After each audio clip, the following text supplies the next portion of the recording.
Hello everyone, once again welcome back to my channel CS Pathshala. Myself CS Chaudhary.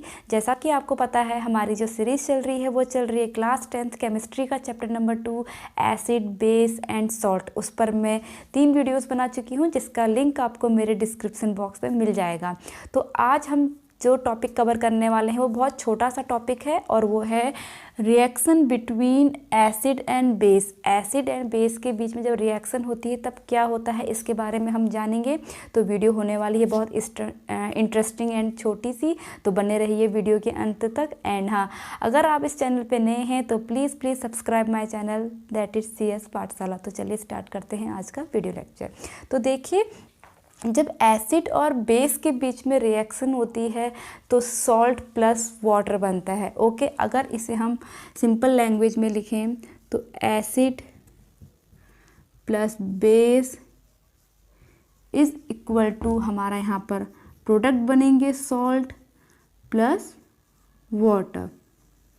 Okay, तो यहाँ पर देखिए actually होता क्या है, जब एसिड और बेस के बीच में रिएक्शन होती है तो इस टाइप के रिएक्शन को हम न्यूट्रलाइजेशन की रिएक्शन भी कहते हैं, क्योंकि आपके एसिड और बेस को हम एक साथ मिला रहे हैं। क्लियर? तो देखिए होगा क्या, जो एसिड है वो बेस की प्रॉपर्टीज़ को डिस्ट्रॉय कर देता है, एंड जो बेस है वो एसिड की प्रॉपर्टीज़ को डिस्ट्रॉय कर देता है जब हम दोनों को आपस में मिलाते हैं। तो देखिए, जो आपका सॉल्ट बनेगा वो कैसा बनेगा, वो न्यूट्रल बनेगा, क्योंकि ना ही उसमें अब एसिड के कैरेक्टरिस्टिक्स बचे हैं, ना ही उसमें बेस के कैरेक्टरिस्टिक्स बचे हैं। तो वो न्यूट्रल हुआ, तो आपका सोल्यूशन न्यूट्रल बनेगा सॉल्ट। तो इस प्रोसेस को हम न्यूट्रलाइजेशन रिएक्शन भी कहेंगे। तो हम क्या कहेंगे इसे? न्यूट्रलाइजेशन। Okay, reaction. तो कभी कभी आपके एग्जाम में सीधे ना हो करके डायरेक्ट ये पूछ देगा कि व्हाट इज न्यूट्रलाइजेशन रिएक्शन। तो यही सेम रिएक्शन है, मीन्स एसिड और बेस के बीच में रिएक्शन। अब हम एक एग्जाम्पल के थ्रू समझ लेते हैं।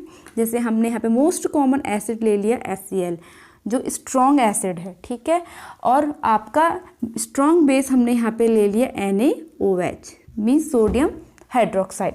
अब जब इन दोनों के बीच में रिएक्शन होगी तब क्या होगा, जो आपका HCl है वो NaOH के जो बेसिक नेचर होंगे उसको डिस्ट्रॉय कर देगा, और जो NaOH है वो HCl का जो एसिडिक नेचर है उसको डिस्ट्रॉय कर देगा। तो यहाँ पर हमारा बन जाएगा NaCl, that is salt plus water. Clear? ये हमारा क्या है? सॉल्ट। तो आई होप आपको न्यूट्रलाइजेशन की रिएक्शन समझ में आ गई होगी, और यहाँ पर क्या प्रोसेस हो रही है ये भी समझ में आ रहा होगा। अब यहाँ पर हम 2-3 केस देखेंगे। ओके, यहाँ पर बहुत इंपॉर्टेंट है आपका केस ये आ सकते हैं। तो देखिए, आपका जैसा कि अभी थोड़ी देर मैंने पहले बताया कि इसको हम न्यूट्रलाइजेशन की रिएक्शन भी कहते हैं, क्योंकि एसिड और बेस आपस में एक दूसरे की जो प्रॉपर्टीज़ हैं उसको क्या कर देते हैं? डिस्ट्रॉय कर देते हैं, और जो प्रोडक्ट बनता है वो न्यूट्रल बनता है। ओके, बट ये कब पॉसिबल होगा?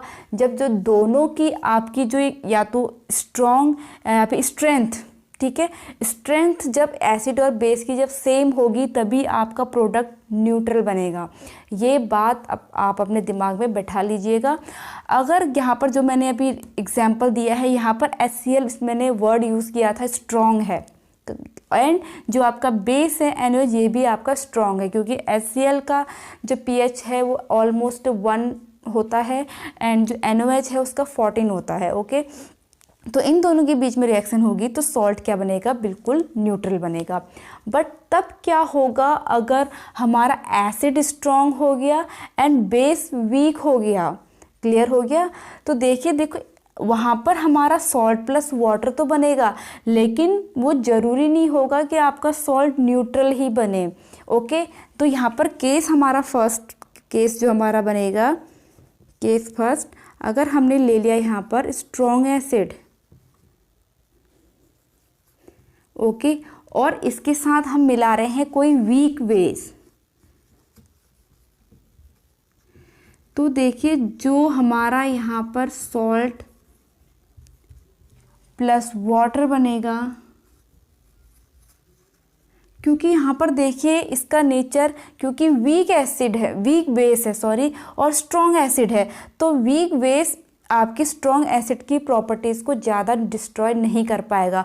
अब क्योंकि एसिड आपका स्ट्रॉन्ग है और बेस आपका वीक है, एसिड तो इसकी प्रॉपर्टीज़ को कम्प्लीटली डिस्ट्रॉय कर देगा, बट इसके पास इतनी कैपेबिलिटी नहीं है कि वो स्ट्रॉन्ग एसिड की प्रॉपर्टीज़ को डिस्ट्रॉय कर सके। इसलिए जो यहाँ पर सॉल्ट बनेगा वो कैसा बनेगा, स्ट्रॉन्ग बनेगा।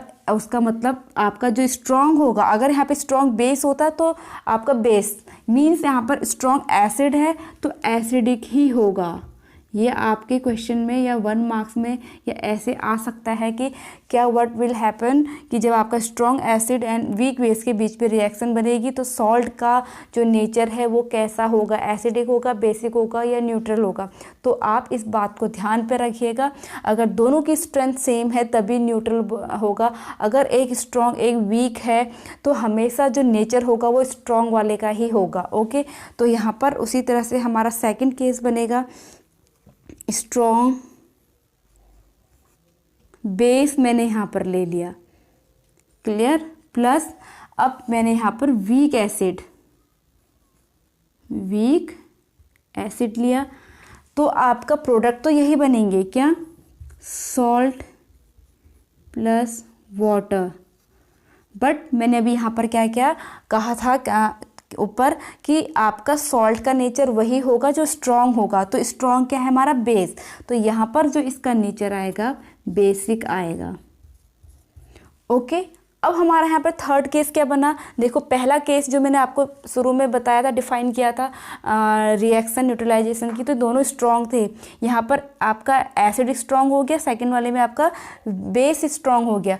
अब थर्ड आपका हम ले लेते हैं कि जब दोनों क्या होंगे, वीक ही होंगे। तो देखो दोनों इक्वल हो गए तो इक्विलिब्रियम यहाँ पर स्टैब्लिश्ड हो रही है, तो वहाँ पर आपका जो सॉल्ट बनेगा वहाँ पर भी न्यूट्रल बनेगा। ओके, क्योंकि मैंने एक यहाँ पर लाइन मैंने बोली थी कि आपकी अगर एसिड और बेस की स्ट्रेंथ सेम है तो आपका तभी सॉल्ट न्यूट्रल बनेगा। अगर एक स्ट्रॉन्ग है एक बेस है, हमेशा जो सॉल्ट का नेचर आएगा वो किसका आएगा, स्ट्रॉन्ग वाले का आएगा। भले वो स्ट्रॉन्ग एसिड हो तो स्ट्रॉन्ग एसिडिक नेचर होगा, अगर स्ट्रॉन्ग बेस हो तो बेसिक नेचर होगा। क्लियर, तो आई होप आज का ये वीडियो लेक्चर भी आप लोगों को अच्छे से क्लियर हो गया होगा, ये कॉन्सेप्ट क्लियर हो, क्योंकि बहुत इंपॉर्टेंट है, आपके एग्जाम में आता है।